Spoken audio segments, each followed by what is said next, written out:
କାମ କଲାବେଳେ କେବେ ଏମିତି ଲାଗିଛି କି ଯେମିତି ଯାହା କରାଯାଉଛି ତାର କିଛି ମୂଲ୍ୟ ନାହିଁ ଆଉ ସେହି କାମ ସହିତ ଯେମିତି କୌଣସି ସମ୍ପର୍କ ହିଁ ନାହିଁ? ଯଦି ଏମିତି କେବେ ଅନୁଭବ ହୋଇଛି ତେବେ ଏହା କିଛି ଅଜବ କଥା ନୁହେଁ। ଆଜି ଆମେ କାର୍ଲ ମାର୍କ୍ସଙ୍କର ଗୋଟିଏ ବହୁତ ଗୁରୁତ୍ୱପୂର୍ଣ୍ଣ ସିଦ୍ଧାନ୍ତ ବିଷୟରେ ଜାଣିବା ଯାହା ଠିକ୍ ଏହି ଅନୁଭବକୁ ବୁଝାଇଥାଏ, ଆଉ ତାହା ହେଉଛି ବିଚ୍ଛିନ୍ନତାର ସିଦ୍ଧାନ୍ତ। ଏଇ ଯେଉଁ କଥାଟା ଅଛି ଗୋଟେ ବଡ଼ ମେସିନ୍ର ଛୋଟ ଅଂଶ ହେଇଯିବା ଭଳି ଲାଗିବା, ଏଇଟା ଆଜିକାଲି ବହୁତ ଲୋକ ଅନୁଭବ କରନ୍ତି। କିନ୍ତୁ କଥା କ'ଣ ଜାଣନ୍ତି? ଜଣେ ଊନବିଂଶ ଶତାବ୍ଦୀର ଦାର୍ଶନିକ ବହୁତ ଆଗରୁ ଏହାର କାରଣ ବିଷୟରେ କହିଥିଲେ ଯେ ଆମକୁ ଏମିତି କାହିଁକି ଲାଗେ। ତେବେ ଆସନ୍ତୁ ଏ ବିଷୟରେ ଆଉ ଟିକେ ଗଭୀର ଭାବେ ବୁଝିବା। ତ ପ୍ରଶ୍ନ ଆସୁଛି, ଏହି ବିଚ୍ଛିନ୍ନତା ବା ଆଲିଏନେସନ୍ ପ୍ରକୃତରେ କ'ଣ? ଦେଖନ୍ତୁ, ମାର୍କ୍ସଙ୍କ ମତରେ ଏହା କେବଳ ଦୁଃଖୀ ଲାଗିବା କିମ୍ବା ଏକା ଲାଗିବା ନୁହେଁ। ନା, ଏହା ତାଠାରୁ ବହୁତ ବଡ଼ କଥା। ଏହା ଏକ ବ୍ୟବସ୍ଥାଗତ ସମସ୍ୟା। ମାନେ ସମସ୍ୟାଟା ଆମ ଅର୍ଥନୀତିର ଗଠନ ଭିତରେ ହିଁ ଲୁଚି ରହିଯାଇଛି। ଏମିତି ଭାବି ଦେଖନ୍ତୁ ଟିକେ, ସାଧାରଣତଃ ଆମ କାମ ଆମ ପାଇଁ ଗର୍ବର ବିଷୟ ହେବା କଥା, ଆମ ସୃଜନଶୀଳତାର ପରିପ୍ରକାଶ ହେବା କଥା। କିନ୍ତୁ ମାର୍କ୍ସ କ'ଣ କହିଲେ ଜାଣନ୍ତି? ସେ କହିଲେ ପୁଞ୍ଜିବାଦୀ ବ୍ୟବସ୍ଥାରେ ଏହାର ଠିକ୍ ଓଲଟା ହୁଏ।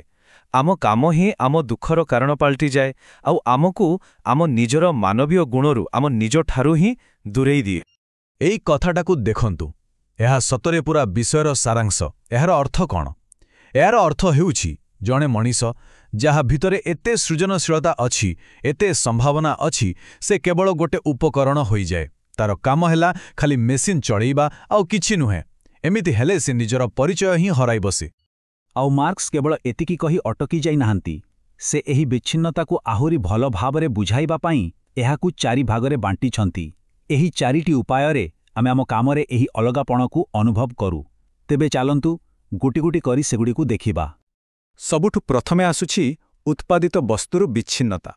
କଳ୍ପନା କରନ୍ତୁ ଟିକେ, ଜଣେ ଘଣ୍ଟା ଘଣ୍ଟା ଧରି ପରିଶ୍ରମ କରି ଗୋଟେ ଜିନିଷ ତିଆରି କରୁଛି, କିନ୍ତୁ ଶେଷରେ ତାକୁ ଜଣାପଡ଼ୁଛି ଯେ ସେ ଜିନିଷଟା ତାର ନୁହେଁ। ଏହାର ମାନେ ଶ୍ରମିକ ଯାହା ତିଆରି କରୁଛି ସେ ଜିନିଷର ମାଲିକ ସେ ନୁହେଁ, ବରଂ ସେ ଯେତେ ଅଧିକ ଜିନିଷ ତିଆରି କରେ ସେ ସେହି ଜିନିଷଠାରୁ ସେତେ ଅଧିକ ଦୂରେଇ ଯାଏ। ଉଦାହରଣଟା ବହୁତ ସ୍ପଷ୍ଟ। ଜଣେ କାରଖାନା ଶ୍ରମିକ ଦିନରାତି ଏକ କରି ଦାମୀ ଜୋତା ତିଆରି କରୁଛି, କିନ୍ତୁ ସେହି ଜୋତାକୁ କିଣି ପିନ୍ଧିବାର ସାମର୍ଥ୍ୟ ତାର ନାହିଁ। ତେଣୁ ନିଜ ହାତରେ ତିଆରି ଜିନିଷ ହିଁ ତା ପାଇଁ ପର ହୋଇଯାଏ, ଏପରିକି ଗୋଟେ ଶତ୍ରୁ ଭଳି ଲାଗେ। ଦ୍ୱିତୀୟରେ ଆସୁଛି ଶ୍ରମ ପ୍ରକ୍ରିୟାରୁ ବିଚ୍ଛିନ୍ନତା। ଏଠି କଥାଟା କେବଳ କ'ଣ ତିଆରି ହେଉଛି ତା ଉପରେ ନୁହେଁ, ବରଂ କିପରି ତିଆରି ହେଉଛି ତା ଉପରେ। ଆଉ ସବୁଠୁ ବଡ଼ କଥା ହେଲା, ସେଇ ପ୍ରକ୍ରିୟା ଉପରେ ଶ୍ରମିକର କୌଣସି ନିୟନ୍ତ୍ରଣ ନଥାଏ।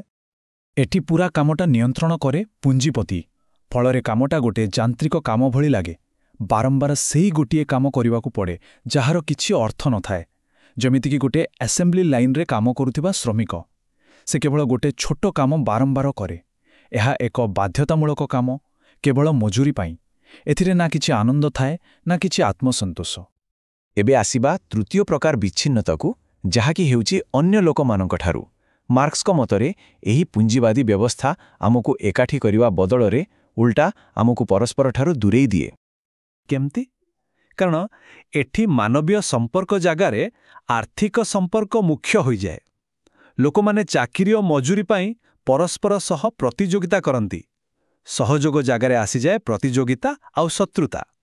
ଫଳରେ ସାଙ୍ଗ ହେବା ବଦଳରେ ସହକର୍ମୀମାନେ ପ୍ରତିଦ୍ୱନ୍ଦ୍ୱୀ ପାଲଟି ଯାଆନ୍ତି, ଆଉ ଏହା ଏକାକୀପଣକୁ ବଢ଼ାଇ ଦିଏ।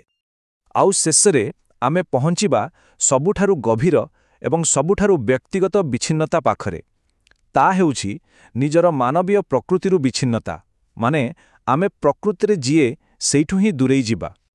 ମାର୍କ୍ସ ଏଥିପାଇଁ ଗୋଟେ ଖାସ୍ ଶବ୍ଦ ବ୍ୟବହାର କରିଛନ୍ତି, ପ୍ରଜାତି ସତ୍ତା ବା ସ୍ପିସିସ୍ ବିଇଂ।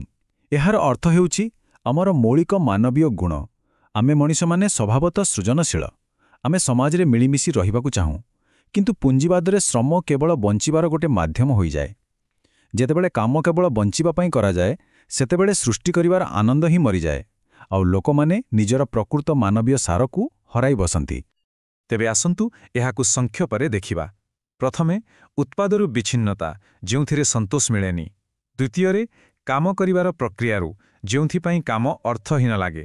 ତୃତୀୟରେ ଅନ୍ୟ ଲୋକଙ୍କଠାରୁ, ଯାହା ଏକାକୀପଣ ସୃଷ୍ଟି କରେ। ଆଉ ଶେଷରେ ନିଜର ମାନବୀୟ ପ୍ରକୃତିରୁ, ଯାହା ଆମକୁ ଅମାନବୀୟ କରିଦିଏ। ଏହା ହିଁ ହେଉଛି ବିଚ୍ଛିନ୍ନତାର ସେହି 4ଟି ସ୍ତର। ଆଚ୍ଛା, ଏବେ ତ ଆମେ ଜାଣିଗଲେ ଯେ ବିଚ୍ଛିନ୍ନତା କ'ଣ, କିନ୍ତୁ ମୁଖ୍ୟ ପ୍ରଶ୍ନ ହେଉଛି ଏହାର କାରଣ କ'ଣ? ଏମିତି କାହିଁକି ହୁଏ? ମାର୍କ୍ସଙ୍କ ଅନୁସାରେ ଏହାର କାରଣ କୌଣସି ଖରାପ ମାଲିକ ବା କମ୍ପାନୀ ନୁହେଁ, ବରଂ ସମସ୍ୟାର ମୂଳ ପୁଞ୍ଜିବାଦର ଗଠନ ଭିତରେ ହିଁ ଲୁଚି ରହିଛି। କଥାଟା ବହୁତ ସରଳ। ଦେଖନ୍ତୁ, ପ୍ରଥମେ ପୁଞ୍ଜିପତିମାନେ ହିଁ କାରଖାନା ଆଉ ଯନ୍ତ୍ରପାତି ଭଳି ଉତ୍ପାଦନର ସବୁ ସାଧନର ମାଲିକ। ଦ୍ୱିତୀୟରେ ଶ୍ରମିକମାନଙ୍କୁ ବଞ୍ଚିବା ପାଇଁ ନିଜର ଶ୍ରମକୁ ମଜୁରୀ ବଦଳରେ ସେମାନଙ୍କୁ ବିକ୍ରି କରିବାକୁ ପଡ଼େ। ଆଉ ଶେଷରେ ସେହି ଶ୍ରମରୁ ଯାହା ବି ତିଆରି ହୁଏ ତାହା ପୁଣି ସେହି ପୁଞ୍ଜିପତିର ସମ୍ପତ୍ତି ହୋଇଯାଏ। ମାର୍କ୍ସଙ୍କ ମତରେ ଏହି ପୂରା ଚକ୍ର ହିଁ ହେଉଛି ବିଚ୍ଛିନ୍ନତାର ମୂଳ ଇଞ୍ଜିନ୍। ଆଉ ଏହି ବିଚ୍ଛିନ୍ନତାର ପରିଣାମ କେବଳ କାର୍ଯ୍ୟକ୍ଷେତ୍ରରେ ସୀମିତ ରହେନି। ଏହାଦ୍ୱାରା ମାନବୀୟ ସ୍ୱାଧୀନତା ଏବଂ ସୃଜନଶୀଳତା କମିଯାଏ। ଲୋକଙ୍କ ମଧ୍ୟରେ ମାନସିକ ନିରାଶା ବଢ଼େ, ସମାଜରେ ଅସମାନତା ଏବଂ ଶୋଷଣ ବଢ଼ିଚାଲେ, ଆଉ ଶେଷରେ ଶ୍ରମିକମାନଙ୍କର ଅମାନବୀୟକରଣ ହୁଏ। ଏ ପୂରା ବ୍ୟବସ୍ଥାଟି ହିଁ ଏହି ବିଚ୍ଛେଦ ଉପରେ ତିଷ୍ଠି ରହିଥାଏ। କିନ୍ତୁ ମାର୍କ୍ସ କେବଳ ସମସ୍ୟା ଦେଖାଇ ଚୁପ୍ ବସିନଥିଲେ। ସେ ଜଣେ ସମାଲୋଚକ ସହିତ ଜଣେ ବିପ୍ଳବୀ ମଧ୍ୟ ଥିଲେ। ସେ କେବଳ ସମସ୍ୟାକୁ ଚିହ୍ନଟ କରିନାହାନ୍ତି, ବରଂ ଏହାର ଏକ ଆମୂଳଚୂଳ ସମାଧାନର ରାସ୍ତା ମଧ୍ୟ ଦେଖାଇଛନ୍ତି। ତେବେ ଆସନ୍ତୁ ଦେଖିବା ତାଙ୍କ ମତରେ ଏହାର ସମାଧାନ କ'ଣ ଥିଲା, ଆଉ ଆଜିର ଦୁନିଆରେ ତାଙ୍କ କଥାର କିଛି ମୂଲ୍ୟ ଅଛି କି ନାହିଁ। ମାର୍କ୍ସଙ୍କ ପ୍ରସ୍ତାବିତ ସମାଧାନ ଥିଲା ବହୁତ ସ୍ପଷ୍ଟ ଏବଂ ବିପ୍ଳବୀ।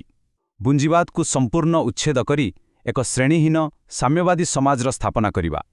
ଏହାର ଅର୍ଥ ଏକ ଏମିତି ସମାଜ ଯେଉଁଠି ଉତ୍ପାଦନର ସାଧନଗୁଡ଼ିକ କୌଣସି ଜଣେ ବ୍ୟକ୍ତିର ନ ହୋଇ ସମଗ୍ର ସମାଜର ହେବ। ଏହି ତୁଳନାଟିକୁ ଦେଖିଲେ କଥାଟା ପୁରା ସ୍ପଷ୍ଟ ହୋଇଯିବ। ଗୋଟେପଟେ ପୁଞ୍ଜିବାଦରେ କାମ ହେଉଛି କେବଳ ବଞ୍ଚିବାର ଏକ ମାଧ୍ୟମ, ଗୋଟେ ବାଧ୍ୟତାମୂଳକ କାମ। କିନ୍ତୁ ଅନ୍ୟପଟେ ମାର୍କ୍ସଙ୍କ ଦୃଷ୍ଟିରେ କାମ ହେଉଛି ଆତ୍ମ ଅଭିବ୍ୟକ୍ତିର ମାଧ୍ୟମ। ଏହା ଏକ ମୁକ୍ତ ସୃଜନଶୀଳ କାର୍ଯ୍ୟ ଯାହା ସମସ୍ତଙ୍କର ମଙ୍ଗଳ ପାଇଁ କରାଯିବ। ଗୋଟିଏ ପଟେ ବୋଝ, ଅନ୍ୟପଟେ ଆନନ୍ଦ। ମାର୍କ୍ସ ଏହି ପରିବର୍ତ୍ତନରେ ହିଁ ସ୍ୱପ୍ନ ଦେଖିଥିଲେ। ତେବେ ଶେଷରେ କହିବାକୁ ଗଲେ ମାର୍କ୍ସଙ୍କର ଏହି ସିଦ୍ଧାନ୍ତ କେବଳ ଇତିହାସର ଗୋଟେ ପୃଷ୍ଠା ନୁହେଁ, ଏହା ଆଜି ବି ଗୋଟେ ଶକ୍ତିଶାଳୀ ଉପକରଣ।